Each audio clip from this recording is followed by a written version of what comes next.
आइए मानव और पौधों में उत्सर्जन को समझते हैं। लेकिन पहले यह समझते हैं कि उत्सर्जन होता क्या है और हमें इसकी ज़रूरत क्यों होती है। तो हमारे शरीर में पोषक तत्वों के उपयोग से कुछ अपशिष्ट पदार्थ बनते हैं, जैसे carbon dioxide, urea, uric acid इत्यादि। हमें जीवित रहने के लिए इन अपशिष्ट पदार्थों को शरीर से बाहर निकालना जरूरी होता है, क्योंकि ये हमारे लिए अनुपयोगी होते हैं। यहाँ पर कार्बन डाइऑक्साइड कोशिकाओं के भीतर कार्बोहाइड्रेट के टूटने से बनता है। यह एक गैसीय अपशिष्ट होता है जिसे कोशिकाएं रक्त को दे देती हैं। रक्त इसे फेफड़ों तक पहुंचा देता है और फेफड़े कार्बन डाइऑक्साइड को शरीर से बाहर करके रक्त में ऑक्सीजन मिला देते हैं, जिससे रक्त शुद्ध हो जाता है। इस क्रिया को हम शुद्धिकरण या प्यूरिफिकेशन कहते हैं। इसी तरह से हमारे शरीर में प्रोटीन के टूटने से अंततः यूरिया बनता है, जो एक ठोस अपशिष्ट होता है जो रक्त में घुल जाता है, और इसलिए इसे फेफड़े बाहर नहीं कर सकते। तो इसे बाहर करने का काम करते हैं वृक्क या किडनियाँ। वृक्क रक्त को छानता है और मूत्र का निर्माण करता है। इस क्रिया को हम निस्यंदन या फिल्ट्रेशन कहते हैं, और मूत्र के रूप में ही इस अपशिष्ट को शरीर से बाहर किया जाता है। वृक्क हमारे शरीर का मुख्य उत्सर्जी अंग होते हैं। तो चलिए हम देखते हैं कि इस उत्सर्जन तंत्र के मुख्य भाग कौन कौन से हैं और ये कैसे काम करते हैं। तो हमारे इस उत्सर्जन तंत्र में दो वृक्क यानी कि किडनी होती हैं, दो मूत्र वाहिनियां होती हैं, एक मूत्राशय होता है जहां पर मूत्र इकट्ठा होता है, और एक मूत्र मार्ग होता है जिसके द्वारा मूत्र को बाहर किया जाता है। तो ये इसकी संरचना होती है। अब चलिए समझते हैं कि ये काम कैसे करता है। तो हमारी किडनियों में हृदय से आने वाला शुद्ध रक्त वृक्क धमनी के माध्यम से प्रवेश करता है। इस रक्त के पास ऑक्सीजन और नाइट्रोजनी अपशिष्ट, ये दो चीज़ें होती हैं। यहाँ पर जो ऑक्सीजन है इसका उपयोग हमारी किडनी की कोशिकाएं कर लेती हैं और कार्बन डाइऑक्साइड उत्पन्न करती हैं, जिसे वापस रक्त को दे दिया जाता है। लेकिन रक्त के पास जो नाइट्रोजनी अपशिष्ट है उसे किडनी छान करके मूत्र का निर्माण करती हैं।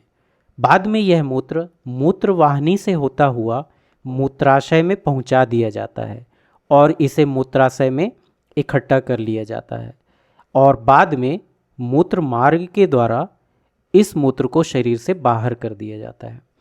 अंत में यह रक्त वृक्क शिरा के माध्यम से होता हुआ वापस हृदय में चला जाता है, जहां इसे हृदय के द्वारा पंप करके फेफड़ों तक पहुंचा दिया जाता है। अब चलिए समझते हैं कि किडनी के अंदर रक्त को छानने का काम वास्तव में होता कैसे है। तो यदि हम किडनी को बारीकी से देखें तो हमें इसके अंदर इस तरह की संरचना दिखाई देती है। इसे यदि हम और बारीकी से देखें तो हम यहाँ पर छोटी छोटी ये संरचनाएं देख सकते हैं, जिन्हें और बारीकी से देखने पर हमें ये कोशिकाएं देखने को मिलती हैं। ये किडनी की कोशिकाएं होती हैं जिन्हें हम वृक्काणु या नेफ्रॉन कहते हैं। इन्हीं में रक्त को छानने का काम होता है।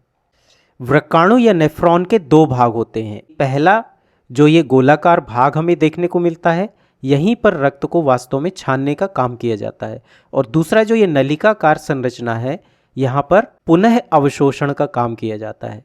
अब यदि इस भाग को हम गहराई से देखें तो हमें यहाँ पर रक्त की केशिकाओं का एक जाल या गुच्छा देखने को मिलता है। इसे हम कहते हैं ग्लोमेरुलस। यहीं पर रक्त को छाना जाता है, और इसके बाहर का जो ये भाग होता है इसे कहा जाता है बोमन संपुट। ग्लोमेरुलस रक्त की बहुत पतली पतली केशिकाओं का गुच्छा होता है। यहाँ रक्त के दाब के कारण रक्त निस्यंदित हो जाता है और अपशिष्ट पदार्थ बोमन संपुट में एकत्रित हो जाते हैं। लेकिन यहाँ बहुत सारी जरूरी चीज़ें जैसे ग्लूकोज, अमीनो अम्ल, कुछ लवण और बहुत सारा पानी भी निकल जाते हैं, क्योंकि शरीर को इनकी ज़रूरत होती है। इसलिए इन्हें आगे वृक्क नलिका द्वारा पुनः अवशोषित कर लिया जाता है और अपशिष्ट पदार्थ मूत्र के रूप में मूत्राशय में चला जाता है, जहाँ से उसे शरीर से बाहर कर दिया जाता है। तो इस प्रकार मानव उत्सर्जन तंत्र काम करता है। अब आइए समझते हैं कि पौधों में उत्सर्जन कैसे होता है। तो पौधे उत्सर्जन के लिए बिल्कुल अलग और सरल विधियां अपनाते हैं। जैसे पौधों में ऑक्सीजन, कार्बन डाइऑक्साइड और अतिरिक्त जल को उनकी पत्तियों में मौजूद रंध्रों के माध्यम से उत्सर्जित कर दिया जाता है। यहाँ अतिरिक्त जल को उत्सर्जित करने के लिए पौधे वाष्पोत्सर्जन यानी ट्रांसपिरेशन की सहायता लेते हैं। इसी तरह से पौधे कुछ अपशिष्ट पदार्थ अपने विभिन्न भागों में संचित करते हैं, जैसे कोशिकीय रिक्तिका में। इसी तरह से गिरने वाली पत्तियों में भी कुछ अपशिष्ट पदार्थ संचित होते हैं। इसी तरह से रेजिन तथा गोंद के रूप में भी पुराने जाइलम में हमें कुछ अपशिष्ट पदार्थ संचित मिलते हैं। पौधे कुछ अपशिष्ट पदार्थ मृदा में भी उत्सर्जित करते हैं। तो इन तरीकों से पौधे अपने शरीर में बनने वाले अपशिष्ट पदार्थों को उत्सर्जित कर सकते हैं।